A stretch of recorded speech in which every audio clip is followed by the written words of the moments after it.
ఆ పెద్దాయన ఉమ్మడి రాష్ట్రంలోనే మంత్రి, senior most and sincere Congress లీడర్లు. మొన్న పార్టీ అధికారంలోకి వచ్చింది, ఆయన కూడా ఎమ్మెల్యే అయ్యారు. ఇంకేముంది, జిల్లా క్యాస్ట్ సీనియారిటీ సిన్సియారిటీ అన్ని ఈక్వేషన్స్ లో అమాత్య యోగం పక్కా అనుకున్నారు. అందుకే ఇంకో పెద్ద పోస్ట్ ఆఫర్ చేసినా ఆయన నో చెప్పారు. కానీ ఆయన ఒకటి అనుకుంటే మరొకటి జరిగింది. కోరుకున్నది దక్కలేదు, ఇచ్చింది చేజారింది. దీంతో దొరికిన దానితో సర్దుకోవాల్సి వచ్చింది. ఇంతకు ఎవరా ఎమ్మెల్యే, ఆయన కోరిక ఏంటి, సీఎం లాబియింగ్ కూడా ఎందుకు వర్కౌట్ కాలేదు?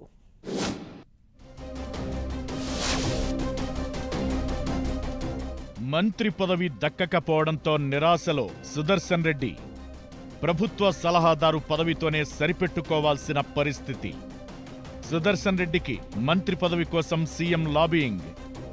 రేవంత్ పట్టుబట్టిన పెద్దాయనకు దక్కని పదవి. మంత్రే కావాలనుకుని స్పీకర్ పోస్టు వద్దన్న సుదర్శన్ రెడ్డి. దక్కని అమాత్య యోగం సలహాదారు పోస్టుతోనే సరి. నిజామాబాద్ జిల్లా బోధన్ ఎమ్మెల్యే మాజీ మంత్రి సుదర్శన్ రెడ్డి పరిస్థితి గమ్మత్తుగా మారింది. మంత్రి పదవి ఆశించిన పెద్దాయనకు ప్రభుత్వ సలహాదారు పోస్టుతోనే సరిపెట్టింది కాంగ్రెస్ పార్టీ. ఉమ్మడి నిజామాబాద్ జిల్లా నుంచి మంత్రివర్గంలో ప్రాతినిధ్యం లేకపోవడంతో తనకు అవకాశం కల్పించాలంటూ సుదర్శన్ రెడ్డి అధిష్టాన పెద్దలను కోరారు. రెడ్డి ఈక్వేషన్, సీనియారిటీ, గతంలో మంత్రిగా పనిచేసిన అనుభవం అన్నీ లెక్కలు వేసుకుని అమాత్యయోగం పక్కా అనుకున్నారట. పైగా సీఎం రేవంత్ రెడ్డి కూడా సుదర్శన్ రెడ్డికి మంత్రి పదవి ఇవ్వాల్సిందేనని గట్టి ప్రయత్నాలు చేశారట. కానీ హైకమాండ్ మాత్రం సామాజిక సమీకరణాలతో సుదర్శన్ రెడ్డికి ససేమిరా అందట. సీఎం ఎన్ని ప్రయత్నాలు చేసినా అధిష్టానం సుదర్శన్ రెడ్డి విషయంలో గ్రీన్ సిగ్నల్ ఇవ్వలేదంటున్నారు. దీంతో చేసేదేం లేక ఆఖరికి ప్రభుత్వ సలహాదారు పోస్టిచ్చారు సీఎం రేవంత్. వాస్తవానికి సుదర్శన్ రెడ్డికి గతంలో పెద్ద పోస్టును పార్టీ అధిష్టానం ఆఫర్ చేసిందట. పార్టీ పవర్లోకొచ్చిన మొదట్లోనే ఏ లీడర్కు ఎలాంటి పోస్ట్ అనే విషయంలో అధిష్టానం ఒక జాబితా ఇచ్చిందట. ఆ జాబితాలో సుదర్శన్ రెడ్డికి స్పీకర్ పోస్టును ఆఫర్ చేసిందట.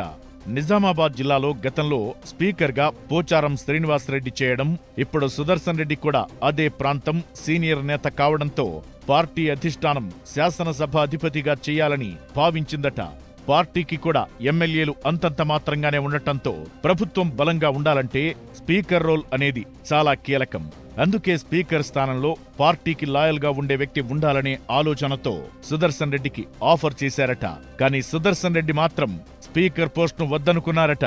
తనకు మంత్రి పదవి కావాలంటూ స్పీకర్ పోస్టును రిజెక్ట్ చేశారట.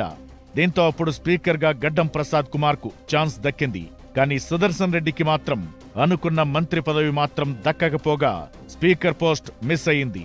ప్రభుత్వ సలహాదారు పోస్టు మాత్రమే మిగిలిపోయింది. సుదర్శన్ రెడ్డికి మంత్రి పదవి దక్కకపోవడానికి చాలా కారణాలే ఉన్నాయట. మంత్రివర్గంలో రెడ్డి సామాజిక వర్గానికి చెందినవారు ఎక్కువ మంది ఉండటంతో అధిష్టానం నో చెప్పిందట. అంతేకాదు, అదే రెడ్డి సామాజిక వర్గం నుంచి కోమటిరెడ్డి రాజగోపాల్ రెడ్డి, మల్రెడ్డి రంగారెడ్డి, రామ్మోహన్ రెడ్డిలు కూడా పోటీ పడుతున్నారు. వీటన్నింటినీ దృష్టిలో పెట్టుకుని సుదర్శన్ రెడ్డికి ఛాన్స్ దక్కలేదట. రెండోసారి మంత్రివర్గ విస్తరణ జరిగినప్పుడు సుదర్శన్ రెడ్డి కోరికను పరిగణలోకి తీసుకుంటామని అప్పట్లో ఇన్ఛార్జ్ మీనాక్షి నటరాజన్ హామీ ఇచ్చారు. కానీ పార్టీలో నెలకొన్న పరిస్థితుల దృష్ట్యా మున్ముందు కూడా ఇక ఛాన్స్ దక్కేలా లేదని సుదర్శన్ రెడ్డికి స్పష్టం చేశారు. అందుకే చేసేది లేక కేబినెట్ ర్యాంకుతో ప్రభుత్వ సలహాదారుగా నామినేట్ చేశారు. సుదర్శన్ రెడ్డి కూడా ఇచ్చిన పోస్టుకు సర్దుకుపోవాల్సి వచ్చింది. మొత్తానికి సుదర్శన్ రెడ్డి విషయంలో అనుకున్నదొకటి అయ్యిందొకటి అన్నట్లుగా మారింది పరిస్థితి. సీఎం రేవంత్ రెడ్డి పర్సనల్ గా తీసుకుని ప్రయత్నాలు చేసినా వర్కౌట్ కాకపోవడం చర్చనీయాంశంగా మారింది.